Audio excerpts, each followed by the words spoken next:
Photoshop has default colors, the foreground and the background. See, background, I hover over this, says foreground. In Illustrator, this is the fill and the stroke. In Photoshop, it's the foreground and background. Look down. Now, this is a Photoshop thing, not an Illustrator thing. Look down to the left of your keyboard. My right hand's on the mouse. My left hand can hold down Option or Command.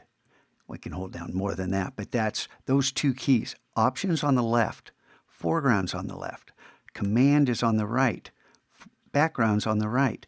If we want to fill this bottommost layer with black, we can hold Option and hit Delete, the backspace key.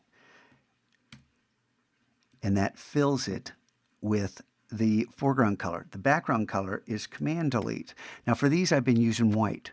So I want you to fill this background layer with white, and I want you to learn that shortcut. Option Delete is foreground, Command Delete is background. Got it? Good. Next, and I'm going to show you how to do these custom shortcuts another time because we don't have time to do this. I'm going to move back to the Move tool so I don't accidentally select something here. I want to trim everything and just have this circle. So I'm going to go up to Image, Trim. Now you can see I use this keyboard shortcut all the time. I never come up here, but when we get trim, we can set, blah, blah, blah. Bottom right pixel, trim away everything, go OK. Now you have this perfect rectangle that just gets every single pixel on every side. We want this to be 3,000 pixels square. Remember how we did that? Okay, so now for me, I just do that, Option Command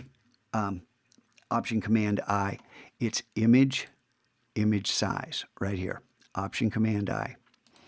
And by default, this thing opens up little tiny, silly little dialog box. Click that green button. Okay? Now we're looking at this thing in actual size, and it's over 3,000 pixels. With this locked right here, I'll type 3,000, not 300, and make sure the resample is set to Preserve Details 2.0. I talked about this before, and Reduce Noise to 100. These settings, I know this is the best. I have no idea if this is the best or not. I'm still experimenting with it, but for now, we now come back to Photoshop and we've got something that's 3,000 pixels square.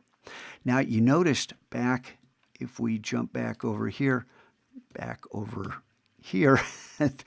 these are on a white background, okay? And that background's bigger than this circle. Well, it's image canvas size, and again, I'm going to use this shortcut. I want to make the canvas bigger. And here there's no lock, so we have to do both of them. Go 3,500, tab 3,500. And it's resizing from the center, and that means it's going to give us that much more canvas on all four sides.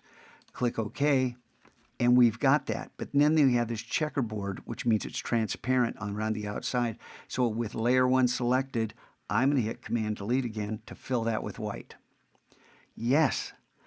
The last thing, and I really want to teach you this shortcut, see how that turned that into a smart object right there? Convert to smart object. You can see it in the history panel. I'll hit Command Z to undo, and we'll come back and do that and take this through Camera Raw.